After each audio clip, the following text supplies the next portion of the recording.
Hi friends, today this lecture is about National Education Policy 2020. So here we go. Launched in July 2020. इसको 2020 जुलाई में launch किया गया था after two education policy. इसके पहले दो और थी, 1968 वाली और 1986 वाली। इन दो के बाद ये तीसरी थी 2020। इसको कस्तूरी रंगन कमेटी के द्वारा बनाया गया था और ये पॉलिसी जो ओल्ड 10+2 सिस्टम था उसको रिप्लेस करती है विद न्यू स्ट्रक्चर 5+3+3+4। यहाँ से क्वेश्चन भी बनता है और यहाँ पे कंफ्यूजन भी होती है कि ऑप्शन में आपको 10+2 भी मिल जाएगा, 5+3+3+4 भी मिल जाएगा और कभी कभी 2 बार 5 या फिर 2 बार 4 देखने को मिल जाता है। तो इन सभी ऑप्शंस में आपको कंफ्यूज नहीं होना है, बस आप याद रखना कि एक बार 5 है, एक बार 4 है, बीच में 2 बार 3 है। 5+3+3+4 is the right answer of the new structure. इसके बाद इसको और डिटेल में देख लेते हैं कि स्टेजेस को किस बेसिस पे अलग किया है इन्होंने। फाउंडेशनल स्टेज, ये सबसे पहले यानी कि जो 5+3+3+4 हैं, इसमें जो पहला 5 है वो फाउंडेशनल स्टेज है, इसके बाद जो 3 है वो प्रिपरेटरी स्टेज है और अगला वाला 3 जो है वो मिडिल स्टेज है और 4 जो है वो लास्ट की सेकेंडरी स्टेज है। तो 5 कैसे है, फाउंडेशनल स्टेज में 5 कैसे है, जो पहले प्ले ग्रुप था, प्री स्कूल था, उसको हम लोग कंसिडर नहीं करते थे। हम लोग क्लास 1 से लेके क्लास 10th तक एक तरफ और बाद के 11th और 12th एक तरफ, यानी कि 10+2 था। पर अब क्या किया है, फाउंडेशनल स्टेज को भी ऐड किया है, यानी कि प्री स्कूलिंग जो 3 साल पहले LKG, UKG, KG वगैरह चलते हैं वो, और साथ में क्लास 1 और क्लास 2, तो इनको मिला के हो जाते हैं 5। और एज किस एज ग्रुप के बच्चे होते हैं, 3 to 8 ईयर्स। इसको प्री स्कूल से लेके क्लास 2 तक की स्टेज को बोलते हैं फाउंडेशनल स्टेज। इसको लर्न करने के लिए FPMS से याद रखते हैं, फाउंडेशनल, प्रिपरेटरी, मिडिल और सेकेंडरी। सबसे पहले नींव रखी जाएगी किसी चीज़ की तो फाउंडेशनल, उसके बाद उसे प्रिपेयर किया जाएगा तो प्रिपरेटरी, फिर मिडिल स्टेज और हायर सेकेंडरी और सीनियर सेकेंडरी को मिला के पूरा बोल दिया है सेकेंडरी स्टेज। तो प्रिपरेटरी स्टेज क्लास 3rd से क्लास 5th तक के लिए है, 8 साल से लेके 11 साल के बच्चे। मिडिल स्टेज क्लास 6th यानी कि आफ्टर प्राइमरी, जो अभी तक प्राथमिक विद्यालय था, उसके बाद अब जो ये 6th क्लास यानी कि मिडिल, क्लास 6 से क्लास 8 तक, एज ग्रुप 11 ईयर्स से 14 ईयर्स। फिर जो 9th 10th हायर सेकेंडरी और 11th 12th सीनियर सेकेंडरी था, इन दोनों को 9 to 12th करके सेकेंडरी स्टेज बना दिया, age group between 14 years to 18 years. ये है 5+3+3+4, यहाँ FPMS 5+3+3+4।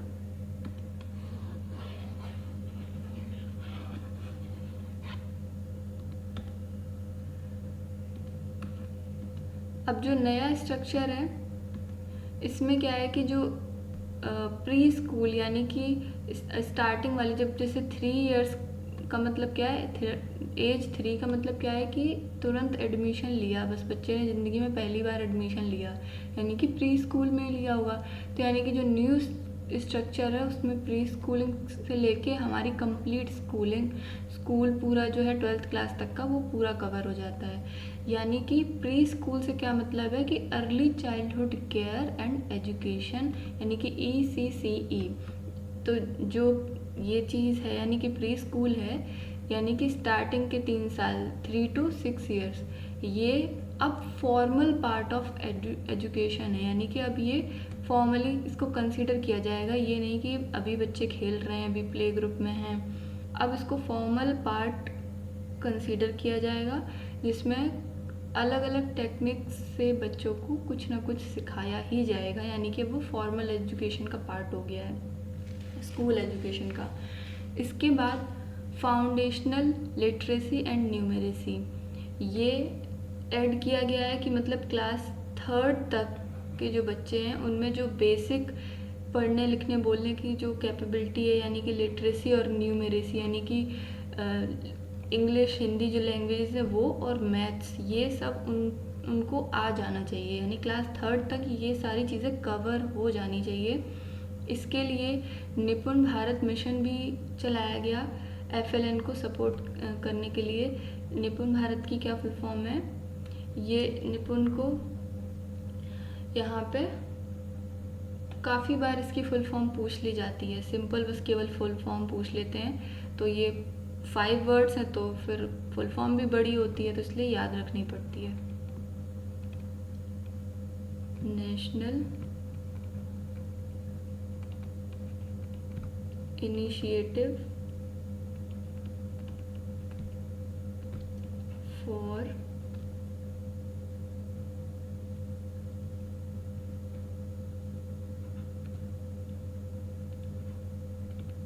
proficiency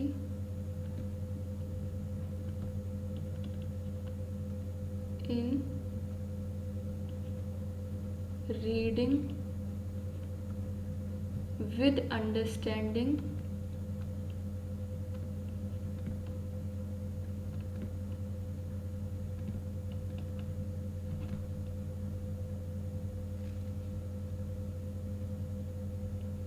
and numeracy।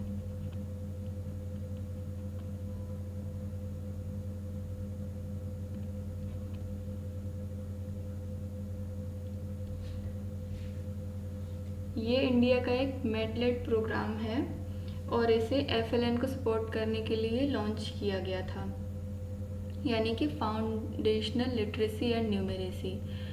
और इसमें जो नेशनल बुक का प्रमोशन है, प्रमोशन पॉलिसी है, उसको भी इनकरेज किया गया है ताकि उस लेवल पे रीडिंग हैबिट्स भी आ जाएं।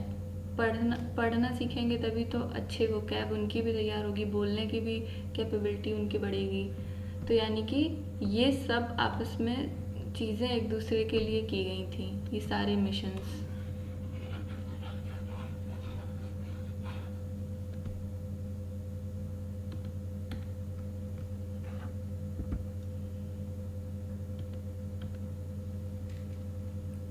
मदर टंग या रीजनल या लोकल लैंग्वेज, जो भी उनके यहाँ की जो भी लैंग्वेज यूज़ की जाती है वही लैंग्वेज उनके इंस्ट्रक्शन का मीडियम होना चाहिए। वैसे तो क्लास 8 तक होना चाहिए, लेकिन अगर क्लास 8 तक पॉसिबल नहीं है तो क्लास 5 तक तो होना ही होना चाहिए कि उनकी जो मदर टंग है या रीजनल या लोकल लैंग्वेज जो है उसी में उनको इंस्ट्रक्ट किया जाए, उसी में उनको पढ़ाया जाए ताकि वो थोड़ा कंफर्टेबल रहें। यानी कि कोई भी लैंग्वेज उन पर थोपी ना जाए, उन पर इम्पोज ना की जाए किसी भी लैंग्वेज को, खास करके इंग्लिश, क्योंकि इंग्लिश ही प्रॉब्लम करती है आजकल बच्चों को। ये क्या हो गया?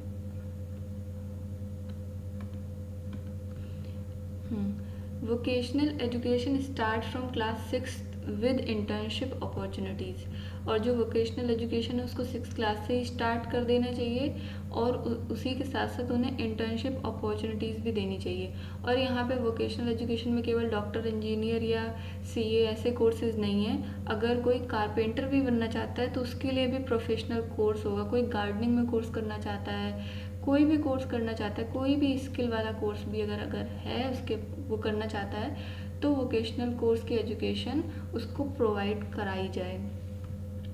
इसके बाद no rigid separation between academic streams, like कोई भी, जैसे अगर साइंस ले ली या आर्ट्स ले ली किसी ने, तो ऐसा नहीं है कि अब वो बायोलॉजी अगर है उसके पास तो वो डॉक्टर ही बनेगा। साइंस स्ट्रीम में होती है ना बायोलॉजी और मैथ्स, तो अगर उसने बायोलॉजी ले रखी है तो उसका मतलब ये नहीं है कि अब वो सिर्फ और सिर्फ डॉक्टर ही बन सकता है। अगर मान लीजिए वो डॉक्टर नहीं बना तो वो अनएम्प्लॉयड होकर घर पे बैठेगा, ऐसा नहीं है। तो अब उसके बीच में एक रिजिड सेपरेशन नहीं होना चाहिए। साथ ही साथ दो मतलब मल्टी डिसिप्लिनरी एजुकेशन होनी चाहिए, जिससे कि डाइवर्स सब्जेक्ट्स कॉम्बिनेशन को बच्चे चूज़ कर पाएँ अपने करियर को और ज़्यादा स्ट्रॉन्ग करने के लिए। और बोर्ड एग्ज़ाम्स जो हैं अब और सिंपल हो गए हैं, क्योंकि उनमें कॉम्पिटेंसी बेस्ड क्वेश्चंस पूछे जाएंगे, ना कि memory based recall and drill practice वाले क्वेश्चंस नहीं आएंगे। और क्या किया गया है इसमें, अब ये 2 बार होगी साल में, तो 2 बार में एक बार आपका जेन्युइन वाला होगा और एक बार इम्प्रूवमेंट एग्ज़ाम होगा कि आप उसको दोबारा देना चाहते हैं तो उसको दोबारा दे सकते हैं। लेकिन ऐसा नहीं है कि आप ये सोचो दोबारा में अगर मेरे गंदे मार्क्स आ गए तो अब वही रहेंगे, नहीं, जो भी अच्छे मार्क्स वाली मार्कशीट होगी वही कंसिडर की जाएगी, यानी कि आप दोबारा अपने मार्क्स को और इम्प्रूव कर सकते हैं।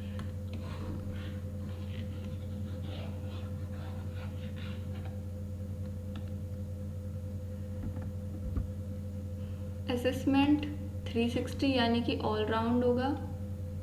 केवल आपके जो मार्क्स आए, आप जो एग्ज़ाम में लिख के आए थे, जो मार्क्स आ गए, बस वही केवल आपका असेसमेंट नहीं है कि यही असेसमेंट यही साल भर इन्होंने किया। अब 360 डिग्री असेसमेंट होगा, जिसमें उसका सेल्फ कैसे बिहेवियर, पर्सनैलिटी, डिसिप्लिन क्या क्या वो सब रहा, फ्रेंड्स के साथ कैसा इंटरेक्शन रहा, टीचर ने उसके लिए क्या फीडबैक दिया है उसके कंप्लीट ईयर का, तो यानी कि उसका पोर्टफोलियो तैयार होगा, यानी कि मार्क्स को लेके और सभी चीज़ें देखी जाएंगी, यानी कि ऑल राउंड असेसमेंट होगा, यानी कि 360, यानी कि 360 डेवलपमेंट के साथ साथ 360 असेसमेंट भी होगा। यानी कि अगर वो आपको ऑल राउंड डेवलप करेंगे तो ऑल राउंड चेक भी करेंगे। न्यू नेशनल करिकुलम फ्रेमवर्क यानी कि NCF, यानी NCF 2005 था, तो अब और ये भी बनाया जाए नया, ताकि कि स्कूल और टीचर एजुकेशन जो है दोनों इम्प्रूव हो पाए। टीचर एजुकेशन भी बहुत इम्पॉर्टेंट रोल प्ले करती है, क्योंकि अगर शिक्षक ही अच्छे से ट्रेंड नहीं होगा तो फिर वो शिक्षा क्या देगा। तो इसलिए यहाँ पे और बच्चों की क्रिटिकल थिंकिंग, क्रिएटिविटी या कॉन्सेप्चुअल अंडरस्टैंडिंग पर ज़्यादा फोकस किया जाए, बजाय उनको चीज़ें रटवाने के। और अगर छोटे बच्चे हैं तो उनके लिए प्ले बेस्ड लर्निंग होनी चाहिए, जिससे कि वो खेल खेल में सीख पाएँ। और 2030 तक जो मिनिमम क्वालिफ़िकेशन है B.Ed डिग्री के लिए, अब वो 4 इयर्स की हो जाएगी। यानी कि जैसे आजकल भी चलते हैं बहुत से कोर्सेज, जैसे BLED, bachelor of elementary education, ये 4 साल का होता है, ये 12th के बाद ग्रेजुएशन और डिप्लोमा इसमें इंटीग्रेटेड होता है, BA B.Ed चलता है। तो ऐसे कई कोर्सेज जो अब आ रहे हैं वही चलाए जाएंगे, क्योंकि इसकी जो मिनिमम क्वालिफ़िकेशन कर दी जाएगी वो 4 इयर्स कर दी जाएगी।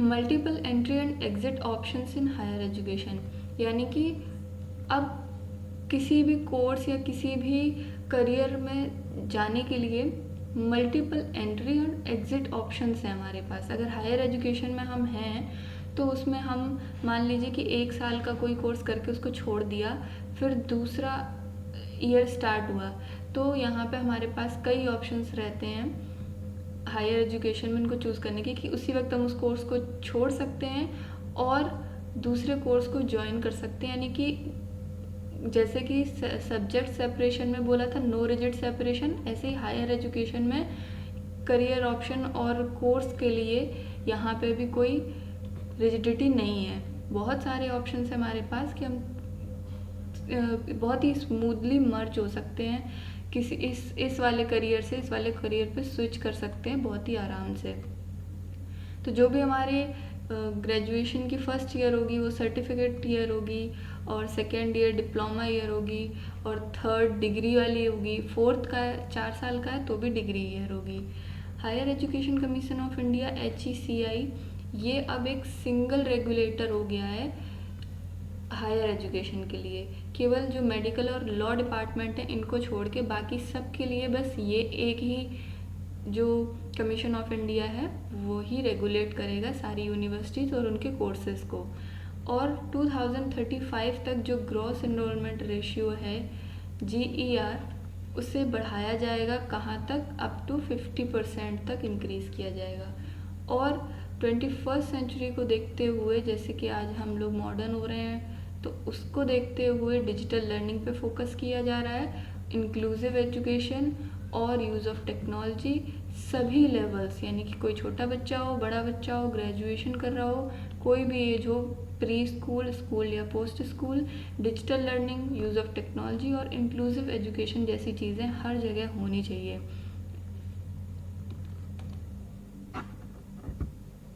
एक्सपेंशन, अब जैसे टेक्नोलॉजी की बात हुई है तो कुछ उसके लिए प्लेटफॉर्म्स भी बनाए गए हैं, जैसे कि दीक्षा, स्वयं, ई पाठशाला जैसे प्लेटफॉर्म्स जो हैं उन्हें भी बढ़ाया गया है ताकि हमारी डिजिटल लर्निंग में कोई दिक्कत ना आए, स्मूथली हम इन सभी प्लेटफॉर्म पे उनको परफॉर्म कर पाएँ। एमफिल को डिसकंटिन्यू कर दिया गया फ़िलहाल के लिए, बाकी अगर बाद में कुछ चेंजेस होते हैं तो पता चलेगा। अब जैसे कि मैंने कहा कि केवल HECI ही, यानी कि higher education commission of India ही सभी सिंगल बॉडी है जो सभी कोर्सेज़ को और यूनिवर्सिटी को रेगुलेट करेगी। सिंगल बॉडी ये है, केवल मेडिकल और लॉ को छोड़ के, यानी कि जो पहले यूनिवर्सिटी ग्रांट्स कमीशन था, UGC, AICTE और NAAC, ये सभी क्या हैं, सब इसको हटा देंगी, ये सब हट जाएंगी। इसकी जगह केवल कौन सी सिंगल रेगुलेटरी बॉडी रहेगी, HECI यानी higher education commission of India. केवल ये एक सिंगल बॉडी रहेगी जो सभी को रेगुलेट करेगी। और जो टॉप फॉरेन यूनिवर्सिटीज़ हैं वो अब इंडिया में अपना कैंपस सेट कर सकती हैं, यानी कि टॉप की जो भी 100 विदेशी विश्वविद्यालय हैं वो यहाँ आके अपने कैंपस को सेट कर सकते हैं ताकि वहाँ पे भी लोग एडमिशन लें, यानी कि टॉप की जो भी 100 होंगी। और national education technology forum NETF इसको भी बनाया गया है, या मतलब अभी बनाया जाएगा, काम चल ही रहा है। और परख का एस्टेब्लिशमेंट, परख क्या है, ये एक नेशनल असेसमेंट सेंटर है, इसका भी फुल फॉर्म देख लीजिए, performance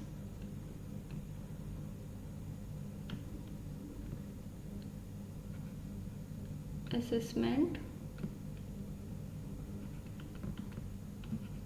review and analysis of knowledge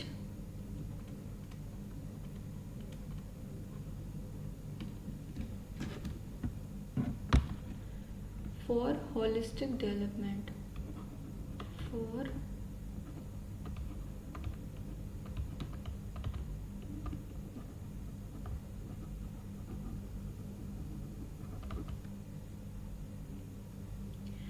ये इसकी फुल फॉर्म है, ये भी पूछ ली जाती है, इस इम्पॉर्टेंट है सारी फुल फॉर्म्स।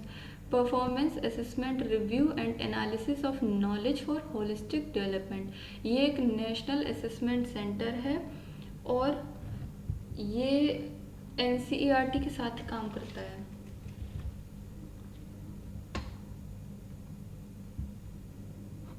अब ये इसके ये असेसमेंट सेंटर है, तो यहाँ पे जो भी बच्चों का हॉलिस्टिक डेवलपमेंट हुआ होता है उसी का 360 डेवलपमेंट के साथ साथ 360 डिग्री असेसमेंट भी होता है। और ये इसका फुल फॉर्म है।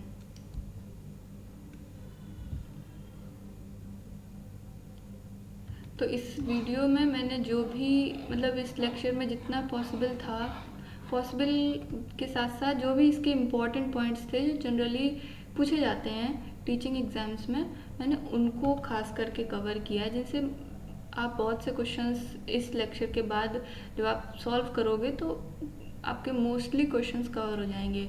और अभी जैसे रेलवे का आया हुआ है तो उसमें रेलवे वाला जो मतलब पूरा उसका है, उसमें जो इसके क्वेश्चंस आते हैं वो 2 से 3 आते हैं, यानी अभी इसका एग्ज़ाम तो नहीं हुआ है पर उसका जो सिलेबस था और जो डिवाइड थे मार्क्स, उसमें NEP से 2 से 3 क्वेश्चंस बनेंगे, पर वो तो बहुत सिंपल और डायरेक्ट क्वेश्चन पूछता है, तो इसमें से किसी भी लाइन से एक क्वेश्चन सिंपल बन जाता है। और वैसे भी ये फैक्चुअल है, तो इसमें लर्न करना पड़ता है और सीधे सीधे क्वेश्चंस ही आते हैं। So thanks for watching and I hope you found this video helpful. Next आप लोग जो भी टॉपिक है वो मुझे बता सकते हैं कमेंट में, तो मैं उन टॉपिक्स को कवर कर दूंगी। फ़िलहाल मेरे साइंस के LT ग्रेड की सीरीज़ चल रही है, आप वहाँ जाके उन्हें भी देख सकते हैं और प्रैक्टिस कर सकते हैं। बाय।